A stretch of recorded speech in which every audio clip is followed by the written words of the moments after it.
Hello అండి, welcome back to your channel. ఎలా ఉన్నారండి అందరూ? ఇంకా మా పిల్లలైతే స్కూల్కి వెళ్ళిపోయారండి. మా హస్బెండ్ నేనైతే రాగి జావ తాగుతున్నాము. మా చెల్లి అండి, అసలు మా చెల్లిని అనాలి. నాకు అసలు సీరియల్స్ అనేటువంటి అలవాటు చేసుకోవద్దని చెప్పేసి అనుకున్నాను. జానకి వెళ్ళగానే లేదు, సీరియల్ ఒక్కటి చూసేదాన్ని ఇంతకుముందు. ఇంకా అది అయిపోయిన తర్వాత నుంచి సీరియల్స్ బంద్ చేశాను. కానీ పొదరిల్లు సీరియల్ అయితే నాకు అలవాటు చేసింది. ఇంకా మండే రోజు స్టార్ట్ అయింది కదా, ఇంకా నాకు సీరియల్ ఒకటి చూసేసాను అనుకోండి, ఇంకా మిగతా పనులన్నీ చూసుకొని ఇంకా నేనైతే చదవడం అయితే స్టార్ట్ చేస్తానన్నమాట. ఇక్కడ మా హస్బెండ్ ఆఫీస్కి వెళ్తున్నారు. ఇంకా నాకేంటిదంటే ఇట్లా హస్బెండ్ బయటకు వెళ్ళినప్పుడు ఇట్లా వెనకకు తిరిగి బాయ్ చెప్పారనుకోండి, నాకు మస్తు అంటే మస్తు సంతోషం అనిపిస్తుంది. ఒకప్పుడు అంటే పెళ్ళైన కొత్తలో నేను మా హస్బెండ్ ఇద్దరం ఇట్లా ఒకరి చేతిలో ఒకరు పట్టుకుని ఆఫీస్కి వెళ్ళే వాళ్ళం అనమాట. అప్పుడు ఎంతమంది అనుకున్నారో చూసారా, ఎంత చక్కగా వెళ్తున్నారు వైఫ్ అండ్ హస్బెండ్ అని చెప్పేసి. ఎవరేమనుకున్నారో ఏమో కానీ ఇంకా దాని తర్వాత నుంచి వెళ్ళి మా పెద్ద పాప కడుపులో పడ్డాక ఇంకా ప్రెగ్నెన్సీ ఇంకా 8th మంత్కి వచ్చిన తర్వాత నేనైతే రిజైన్ చేశాను. అప్పటి నుంచి వెళ్ళి ఇప్పటివరకు జాబ్కి వెళ్ళిందే లేదు. అయితే హోమ్ టూర్ చేసినప్పుడు ఇక్కడ చాలామంది లక్ష్మీదేవి పటాన్ని అటు కాదక్క ఆపోజిట్ సైడ్లో పెట్టండి అని చెప్పేసి అన్నారు. ఇంకా చేంజ్ చేసామండి. అట్లనే వెంకటేశ్వర స్వామిని కూడా చేంజ్ చేసామన్నమాట. మనకు సౌండ్ వచ్చేలాగైతే పెట్టుకున్నాము. ఇంకా నేను ఇంతకుముందు అనుకున్నానండి, సైకిల్ ప్యూర్ అగరబత్తి అనేటువంటిది అగరబత్తులు వస్తున్నాయి కదా, ధూప్ స్టిక్స్ ఎందుకు రావట్లేవు అని చెప్పేసి అనుకునేదాన్ని. ఇంకా రీసెంట్గా డీమార్ట్కి వెళ్ళాం కదా, అక్కడివి చూసానమాట. 15 రూపీసే ఉన్నాయి. ఇంకా తెచ్చేసుకున్నాను. అది కూడా నాకు చాలా ఇష్టం అనమాట. నాకు మార్నింగ్ ప్లెజెంట్గా అనిపిస్తుంది అనమాట. ఎక్కడోళ్ళు అక్కడికి వెళ్ళిపోయిన తర్వాత సీరియల్ చూసాక పూజ అన్నీ అయిపోయిన తర్వాత ధూపం వేసిన తర్వాత నాకు మైండ్ అంతా రిఫ్రెషింగ్ అనిపిస్తుంది.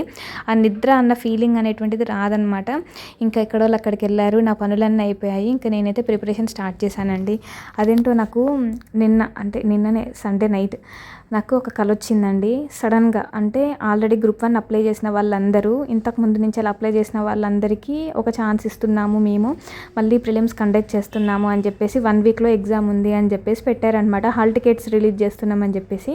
అదేంటి అసలు నేను ఎగ్జామ్ కూడా అప్లై చేయలేదు, అట్లెట్లా వచ్చింది హాల్ టికెట్ అని చెప్పేసి నేను అనుకుంటున్నానంట. మా ఊర్లో ఉన్నాను నేను, మహబూబాద్లో. ఇంకా నేను షాక్ అవుతున్నానంట. అయ్యో 1 వీకే టైం ఉంది కదా, ఎట్లా అని చెప్పేసి. ఇవన్నీ జరగవులేండి, కళలో మాత్రమే జరుగుతాయి. అసలు నేనైతే మార్నింగ్ ఇదంతా మా హస్బెండ్కి ఎక్స్ప్లెయిన్ చేస్తుంటే మళ్ళీ స్టార్ట్ చేసినావా అని ఈ గోల. నైట్ పూట ప్రశాంతంగా పడుకో, ఎందుకు ఎగ్జామ్స్ ఇవన్నీ టెన్షన్ పెట్టుకుంటావు, ఇట్లాంటి కళలే వస్తాయి, మళ్ళీ ఎగ్జామ్లో కూడా అంటే కళలో కూడా నువ్వు ఈ ఎగ్జామ్ టెన్షన్ పడుతూనే ఉంటావా అని చెప్పేసి మా హస్బెండ్ నవ్వారనమాట. ఇంకా మా పిల్లలైతే ఇంకెన్ని సంవత్సరాలు చదువుతావా అమ్మా, ఇంకెన్ని సంవత్సరాలు బుక్స్ అన్నీ ఇంట్లో మొత్తం నింపేస్తావు అని చెప్పేసి నా పిల్లలందరూ నా మీద అంటూ ఉంటారు. అంటే నేనేంటిదంటే నా కళలో ఆలోచిస్తూ ఉన్నాను అనమాట, నెక్స్ట్ గ్రూప్ 1 నోటిఫికేషన్ పడితే ఏంటి అని చెప్పేసి. అయితే నా కళలో ఇంకేమొచ్చిందంటే, నేను ఇంకా 1 వీక్లో నేను చదవాల్సినవి అన్నీ చదివేసుకున్నానంట. అండ్ కీలో చూసుకుంటే మా తమ్ముడు నేను ఎప్పుడు కీ చెక్ చేస్తామన్నమాట. అయితే ఇద్దరం చూస్తే నాకు 89 వచ్చినాయి అనమాట. ఇంకా మా తమ్ముడు అంటున్నాడట, ఏందక్క అసలు ఇన్ని సంవత్సరాలలో అంటే ఇన్ని ఎగ్జామ్స్ రాసినావు కదా, ఒక్కసారి కూడా నీకు 80 దాటలేదు, ఇన్ని ఎక్కువ మార్క్స్ వచ్చినాయి అని చెప్పేసి మా తమ్ముడు అంటున్నాడంట. ఇంకా నాకు భయం అవుతుందంట. అంటే మనకు లాస్ట్ టైం ఒకసారి ఎక్కువ మార్క్స్ వచ్చిన వాళ్ళందరినీ సపరేట్గా పిలిచి మరి అడిగారు కదా, నాకు అది భయం అవుతుందట. వామ్మో ఇట్లాంటి ఎగ్జామ్స్లో ఎక్కువ అంటే అప్పుడు ఎక్కువ మార్క్స్ వచ్చిన వాళ్ళల్లో టాప్ 5లో నేను ఉన్నానంట. ఇంకా చూడండి కల అబ్బా అనిపించింది. ఇది నేను అంటే మా హస్బెండ్తో షేర్ చేసుకుంటే నాకు ఆ ఫీలింగ్ అనేటువంటిది రాలేదు. ఇప్పుడు నేను మీతో షేర్ చేస్తే మీకు అర్థమవుతుంది నా ఫీలింగ్. అండ్ మీరు మాత్రమే అర్థం చేసుకోగలరు ఇలాంటి ఫీలింగ్స్, అంటే ఎగ్జామ్ రిలేటెడ్, అంటే ఇట్లాంటి నోటిఫికేషన్ రిలేటెడ్. నాకైతే నైట్ ఇట్లా కల వచ్చింది 89 మార్క్స్ అని చెప్పేసి. ఇంకా నేను నా ఆనందం చూడాలి. ఒక దిక్కు ఆనందము, ఇంకొక సైడ్ ఏమో ఎవరన్నా మళ్ళీ ఏమన్నా అంటారా, నేను ఎంత జెన్యూన్గా రాసినా కూడా, జెన్యూన్గా రాసిన దానికి కూడా ఇప్పుడు మనము అంటే నిజాయితీగా ఉన్నా సరే మనం నిజంగా జెన్యూన్ అని చెప్పేసి ఇక్కడ నిరూపించుకోవాల్సి వస్తుంది కదా అని చెప్పేసి అనిపించింది అనమాట. కళ అట్లా వచ్చేసింది. ఇంకా పక్కకు పెట్టేసేయండి. ఇప్పుడు నేను ఏం చేస్తున్నా అంటే గ్రూప్ 2 క్వశ్చన్ పేపర్స్ అయితే చూస్తున్నానండి. అంటే రీసెంట్గా ఒక వీడియో రిలీజ్ చేసినప్పుడు, లాంగ్ వీడియో రిలీజ్ చేసినప్పుడు, అదేంటక్క మీరు గ్రూప్ 1 కదా ప్రిపేర్ అవుతారు, గ్రూప్ 1 గ్రూప్ 2 కూడా ప్రిపేర్ అవుతున్నారా అని ఒక ఇద్దరు అయితే నాకు కమెంట్ చేశారండి, సిస్టర్స్. అయితే యాక్చువల్లీ నేను ఒకటి చెప్పాలి ఇక్కడ. నాకు ఫస్ట్ గ్రూప్ 1 ప్రిలిమ్స్ పోయినప్పుడు, మనకు మొత్తం 3 గ్రూప్ 1 కండక్ట్ చేశారు కదా ప్రిలిమ్స్, అందులో ఫస్ట్ గ్రూప్ 1 ప్రిలిమ్స్ పోయినప్పుడు ఇంకా నేను నేను ఎట్లనైనా సరే కొట్టాలి. ఆల్రెడీ ఇంకా అప్పటికి మెయిన్స్ ఇంకొక 1 మంత్ అయితే మెయిన్స్ ఎగ్జామ్స్ వస్తాయి అనగా, ఇంకా నేను అప్పుడు ఏం చేశానంటే, అప్పుడు మనకు అక్టోబర్లో ఉండే, గుర్తుందా మీకు, గ్రూప్ 2 2022లో. సో ఇంకా అప్పుడు నేను అనుకున్న 2023లో అనమాట, సారీ. అప్పుడు ఇంకా నేను ఏమనుకున్నాను, గ్రూప్ 2కి నేను సివిక్ సెంటర్ వాళ్ళ దగ్గర అయితే నేను టెస్ట్ సిరీస్ తీసుకున్నానండి. అప్పట్లో 8,000 పెట్టి టెస్ట్ సిరీస్ తీసుకున్నాను అనమాట. ఇంకా దాన్ని బాగా సీరియస్గా ప్రిపేర్ అవుదామని చెప్పేసి అనుకున్న, అప్పుడే ఇంకా క్యాన్సిల్ అని చెప్పేసి వచ్చిందనమాట గ్రూప్ 1 ఎగ్జామ్. అంటే ప్రిలిమ్స్ ఎగ్జామ్ క్యాన్సిల్ చేస్తున్నాము అని చెప్పేసి. సో ఇంకా అప్పుడు నేను మళ్ళీ గ్రూప్ 1 అయితే స్టార్ట్ చేశాను అనమాట. లేకపోతే ఇంకా ఆ టైంలో ఆ గ్రూప్ 1 క్యాన్సిల్ కాకపోయి ఉంటే నేను గ్రూప్ 2లో ఖచ్చితంగా ఏదో ఒక ర్యాంక్ కొట్టేదాన్ని కావచ్చు. నేను చెప్పలేం కదా. సో నాకేంటిదంటే లాస్ట్ టైం గ్రూప్ 2 పేపర్ నేను ఎట్లా రాసానో నాకు మాత్రమే తెలుసండి. ఎలాంటి సిచ్యువేషన్లో రాసానో చాలా దారుణంగా ఉండే అనమాట. నా కళ్ళన్నీ రెడ్ అయిపోయి కళ్ళ నుంచి నాన్ స్టాప్గా ఇట్లా వాటర్ పడుతుండే అనమాట క్వశ్చన్ పేపర్లో. అది ఎందుకు అట్లా అయిందనేది అంటే మేబీ కంప్లీట్గా గ్రూప్ 1 ఎఫెక్టేనండి. అప్పుడు కంప్లీట్గా బ్యాక్ పెయిన్ సివియర్గా ఉండే అనమాట. బ్యాక్ పెయిన్ ఎంత నొప్పి ఉండాలో అంత నొప్పి ఉండే అనమాట. నాకు అసలు కూర్చోడానికి లేదు, కంప్లీట్గా పడుకొని ఉండడం. అండ్ మనకు గ్రూప్ 2 గ్రూప్ 3 ఎగ్జామ్స్ వచ్చేసి పొద్దున సాయంత్రం ఎగ్జామ్స్ ఉండే కదా. ఇంకా దానివల్ల అన్ని గంటలు కూర్చోవడం, మళ్ళీ ఎగ్జామ్కి ముందు కూడా ఒక హాఫ్ అన్ అవర్ పైన కూర్చుంటాం కదా. సో కంప్లీట్గా ఇన్ని గంటలు కూర్చోవడం వల్ల ఇంకెక్కువ అయిందనమాట. అసలు కూర్చునేదాన్ని కాదు. ఒక అర్ధ గంటల బబ్లింగ్ చేసి వచ్చానండి. నాకు ఆ టైంలో నీకు హెల్త్ కావాలా, ఇది కావాలా అని అంటే నేను హెల్తే చూస్ చేసుకున్నా. ఎందుకంటే కళ్ళ నుంచి నీళ్ళు టపటప కారిపోతున్నాయి అనమాట. ఎన్ని రాంగ్ చేశానంటే నాకు అసలు ఇప్పుడు క్వశ్చన్ పేపర్ చూస్తుంటే నేను దాని తర్వాత మళ్ళీ క్వశ్చన్ పేపర్ చెక్ చేసే టైం రాలేదనమాట. ఇంకా దాని తర్వాత అప్పుడు గ్రూప్ 1లో ఎన్ని మార్క్స్ వస్తే ఈ సర్వీస్ వస్తుంది, ఈ రేంజ్లో ఉంటాయి, ఇది అని చెప్పేసి జోనల్ వైజ్గా ఇట్లా అని చెప్పేస్తుంటే ఇంకా దాని తర్వాత నాకు క్వశ్చన్ పేపర్ అనాలిసిస్ చేసే టైం అయితే కుదరలేదనమాట. ఇంకా ఇప్పుడు నేను ఫస్ట్ గ్రూప్ 2లో పేపర్ 4 అయితే చూసాను అనమాట. తెలంగాణ మూమెంట్ ఎన్ని రాంగ్ చేశానా అని చెప్పేసి తలుచుకొని బాధపడుతున్నాను నేను ఇప్పుడు. నిజంగా ఒక్కొక్కసారి ఎంత బాధ అవుతుందంటే మన ఈ హెల్త్ కండిషన్ అనేటువంటిది డామినేట్ చేస్తుంది ఒక్కొక్కసారి. అక్కడ నేను నిజంగా హాఫ్ అన్ అవర్ టు 45 మినిట్స్లో మొత్తం బబ్లింగ్ అన్నీ చేసేసి పడుకున్నానండి. అందుకే నేనైతే ఒకటే అనుకుంటున్నాను, నెక్స్ట్ నోటిఫికేషన్స్ వస్తే సరే ఎప్పుడైనా రానియండి. చాలామంది ఇంకా అంటే గవర్నమెంట్ మారేటప్పుడు ఇది అందరికీ తెలిసిన విషయమే. నేను దాని గురించి ఇంత డీటెయిల్గా ఈ వీడియోలో అంటే ఏ వీడియోలో ఎక్స్ప్లెయిన్ చేయలేను నేను, ఎందుకులే అనవసరంగా లేనిపోని అన్నీ అని చెప్పేసి. సో ఇన్ కేస్ కనుక వస్తే గ్రూప్ 1కి గ్రూప్ 2కి కనుక గ్యాప్ రావాలండి. ఒకవేళ గ్రూప్ 1 ప్రిలిమ్స్ పాస్ అయ్యాను అనుకోండి, కంప్లీట్ కాన్సన్ట్రేషన్ అంతా మెయిన్స్ మీదనే పెట్టుకుంటాను నేను. ఎందుకంటే మనకి ఇంటర్వ్యూ లేదు కాబట్టి కంప్లీట్గా మన మార్క్సే, మనకి మెయిన్స్లో వచ్చే మార్క్సే మనకు సర్వీస్ని బేస్ చేసుకొని ఉంటుంది అనమాట, మన మార్క్స్ని బేస్ చేసుకొని. సో అప్పుడు ఆ టైంలో మనకు మెయిన్స్కి గ్రూప్ 2 ఎగ్జామ్కి ఈ గ్యాప్ అనేటువంటిది ఎక్కువ ఉండాలి అని చెప్పేసి కోరుకుంటున్నాయి. ఇన్ కేసు నోటిఫికేషన్ వస్తే ఈ సిచ్యువేషన్ అనేటువంటిది అనుభవించిన వాళ్ళకి మాత్రమే తెలుసండి. గ్రూప్ 1 మెయిన్స్ ఎఫెక్ట్ అనేటువంటిది చాలామందికి గ్రూప్ 2కి గ్రూప్ 3కి మీద పడ్డదనమాట.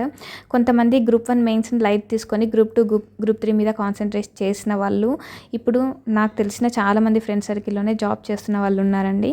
అండ్ వన్ మోర్ థింగ్ ఏంటిదంటే నాకు గ్రూప్ 2 కానీ గ్రూప్ 3 కానీ నాకు అంటే నేనేమనుకున్నానంటే కేవలం మనం అంటే పుట్టినప్పటి నుంచి మనం ఏదైతే డిస్టిక్లో చదువుకున్నామో మనకి ఏదైతే లోకల్ ఉంటుందో అందులోనే ఖచ్చితంగా జాబ్ వస్తుంది, ఇంకా మనం హైదరాబాద్ చూజ్ చేసుకోవడానికి ఉండదు అని చెప్పేసి అనుకున్నాను. కానీ నా ఫ్రెండ్ అనమాట శ్రీధర్, తనకు గ్రూప్ 3 జాబ్ వచ్చిందండి. హైదరాబాద్లోనే జాబ్ చేస్తున్నారనమాట. Sorry if I'm wrong, group 3 జాబ్లన్నీ హైదరాబాద్ సరౌండింగ్స్లోనే ఉంటాయి అని చెప్పేసి తను చెప్పాడు. చెప్పిన తర్వాత నాకు ఇంకా బాధేసింది అనమాట. అవునా, నాకు ఈ విషయం నిజంగా తెలియదు. తెలుసుంటే మేబీ అయినా కూడా ఆ సిచ్యువేషన్ అట్లాంటిది రండి. మనకు గ్రూప్ 1 ఎగ్జామ్ మెయిన్స్ అక్టోబర్ 27 వరకు జరిగిందండి. నవంబర్లో మనకు గ్రూప్ 3 ఎగ్జామ్ ఉంది, డిసెంబర్లో మనకు గ్రూప్ 2 ఎగ్జామ్ ఉంది. అవునా, కనీసం 20 డేస్ కూడా గ్యాప్ లేదండి. అసలు ఆ 20 డేస్లో నేను రికవర్ అవ్వడానికే నాకు 2 వీక్స్ పైన పట్టిందనమాట. ఇంకా మా ఊరికి వెళ్ళిన తర్వాత నా కండిషన్ మా వాళ్ళు లిటరల్లీ చూసి నువ్వేం చదవకు, ఎగ్జామ్ వెళ్ళి రాయని చెప్పేసి అన్నారు. ఎందుకంటే ఇంకా అప్పుడు ఎట్లా అంటే నిల్చొనే పడిపోయేదాన్ని అనమాట. కాళ్ళు చేతులు ఎట్లా అంటే ఒక జీవోత్సవం అట్లా అంటారు కదా, సో అట్లా అయిపోయిందనమాట నా సిచ్యువేషన్. సో హెల్త్ని చాలా జాగ్రత్తగా కాపాడుకోండి my dear sisters and brothers. ఎందుకంటే నేనే మీకు ఎగ్జాంపుల్. అంటే నువ్వెంత ఇంటెలిజెంట్ అయినా సరే, నీకు ఎంత అంటే నాలెడ్జ్ ఉన్నా సరే, ఆ టైంకి హెల్త్ అనేటువంటిది కరెక్ట్గా లేకపోతే నువ్వేం చేయలేవు.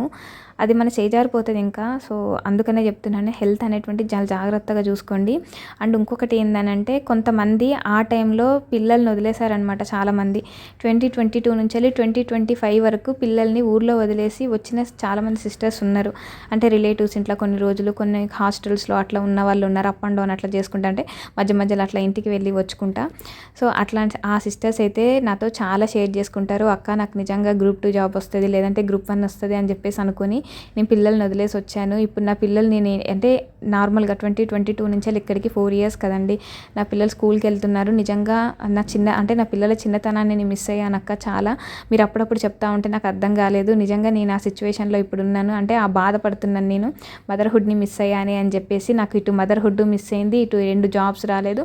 ఉత్తి పుణ్యానికి ఇన్ని సంవత్సరాలు గడిచిపోయాయి నాకు ఒక జాబ్ కూడా రాకుండా అని చెప్పేసి కొంతమంది సిస్టర్స్ నాతో షేర్ చేసుకొని బాధపడ్డారండి. సో నేనైతే ఈ బాధని నేను పడదలుచుకోలేదనమాట.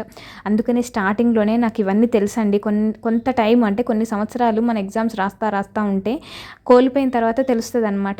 సో, ఇప్పుడు తెలంగాణ మూమెంట్ క్వెషన్ పేపర్ చూస్తుంటేనైతే నాకు లిటరల్లీ కన్నీళ్ళొస్తున్నాయి అనమాట. ఓకే, నేను ఇన్ని రాంగ్ పెట్టానా అని చెప్పేసి. సో, నాకు ఇప్పుడు అర్థమైంది ఏంటిదంటే సబ్జెక్ట్ అనేటువంటిది సబ్జెక్ట్ మీద పట్టు అనేటువంటిది తెచ్చుకుంటే ఎలాంటి క్వెషన్ పడినా కూడా నువ్వు ఆన్సర్ చేయొచ్చు. మరి నన్ను అనొచ్చు అనమాట, మీరు ఇప్పుడు క్వెషన్ అడగొచ్చు నన్ను, అదంటాక మరి మీకు సబ్జెక్ట్ రాదా అంటే, సబ్జెక్ట్ వచ్చినా కూడా క్వెషన్ చదవడానికి మనకి ఇప్పుడు గ్రూప్ 2, గ్రూప్ 3 క్వెషన్స్‌లో ఎంతవరకు సింగిల్ స్టేట్మెంట్ అంటే సింగిల్ లైన్ క్వెషన్స్ ఉన్నాయి చెప్పండి. మనకు మల్టిపుల్ స్టేట్మెంట్స్ ఇట్లా ఉన్నాయి, మ్యాచ్ ద ఫాలోయింగ్ ఉన్నాయి, అండ్ క్రోనాలజికల్ ఆర్డర్ ఇలాంటివి ఉన్నాయి కదా ఆల్మోస్ట్. సో, ఇవన్నీ మనం అనాలిసిస్ చేసుకుంటూ రాయాల్సిన క్వెషన్స్ అనమాట. అంటే ఆన్సర్ చేయాల్సిన క్వెషన్స్ అవన్నీ. సో, అలాంటి వాటికి నిజంగా నాకు అంత అంటే ఆలోచించే అంత అంటే బ్రెయిన్ పెట్టలేకపోయాను అనమాట నేను. ఎందుకంటే కంప్లీట్‌గా నేను మూడ్ ఆఫ్‌లో ఉన్నాను. హెల్త్ కంప్లీట్‌లీ గాన్ అనమాట. సో, అందుకని చెప్పేసి నేను ఆ టైంలో సరిగ్గా చేయలేకపోయాను. ఈవెన్ నాకు తెలిసిన క్వెషన్స్‌ని కూడా నేను రాంగ్‌గా ఆన్సర్ బబుల్ చేసి అయితే వచ్చానండి. సో, దానివల్ల నాకు 1 పోయింది, 2 పోయింది, 3 పోయింది, 4 నా చేతులతో నేనే దాన్ని ఖరాబ్ చేసుకున్న వెబ్ ఆప్షన్స్ రాంగ్ పెట్టి. సో, కంప్లీట్‌లీ లాస్ట్ టైం పడ్డ అన్ని నోటిఫికేషన్స్ నేను 0 అయిపోయాననమాట. సో, నెక్స్ట్ టైం కనుక నోటిఫికేషన్స్ పడితే చాలా జాగ్రత్తగా ఇంకా ఏదైతే అదేంది వెబ్ ఆప్షన్స్ కూడా కరెక్ట్‌గానే పెడదామని చెప్పేసి అనుకున్నాను. ఇప్పుడు నేనేంటిదంటే నా వల్ల ఒకరికి జాబ్ పోకుండా ఉండకూడదు అని చెప్పేసి ఆ ఉద్దేశంతో నేను వెబ్ ఆప్షన్స్ రాంగ్ పెట్టాను. ఒకవేళ నిజంగా నేను వెబ్ ఆప్షన్స్ కరెక్ట్ పెట్టుంటే నాకు గ్రూప్ 4 జాబ్ వచ్చేది. అయినా నేను పోయేదాన్ని కాదనమాట. సో, దానివల్ల ఒకరికి లాస్ అవ్వకుండా ఉండకూడదు, అంటే లాస్ అవ్వద్దు అన్న ఉద్దేశంతోటి నేను రాంగ్ ఆప్షన్స్ పెట్టాననమాట. మనం పెట్టి వేరే వాళ్ళకి రాకుండా చేయడం ఎందుకని ఇలా ఉన్నాను. కానీ ఇప్పుడు నేను ఏమైపోయాను, అందరి ముందు నేను ఒక ఫెయిల్యూర్‌లా కనబడుతున్నాను అనమాట. వాట్ ఎవర్ ఇట్ ఈస్, అది గ్రూప్ 4 జాబ్ అయినా చేసేవాళ్ళు ఎంతమంది ఉన్నారు చెప్పండి. ఎంతమంది అపాయింట్మెంట్ ఆర్డర్స్ తీసుకొని చేస్తున్నారు గ్రూప్ 4 జాబ్. సో, అట్లా మిస్టేక్ అయితే నాలాంటి మిస్టేక్ మీరు చేయకండి. నేనేంటిదంటే నా ఫ్యామిలీ కోసం నేను అది చేశాను. ఇంకా తప్పదు. కొంతమందికి ఏంటిదంటే ఇంకా ఫ్యామిలీని చూసుకునేటందుకు ఎవ్వరు ఉండరు. సో, అట్లాంటప్పుడు మనమే అన్నీ చూసుకోగలగాలన్నమాట. సో, వాట్ ఎవర్ దేవుడంటూ నాకు ఏదో ఒక జాబ్ ఎక్కడో దగ్గర రాసి పెట్టుంటాడు కాబట్టి దానికోసం నేను వెయిట్ చేస్తూనే ఉంటాను.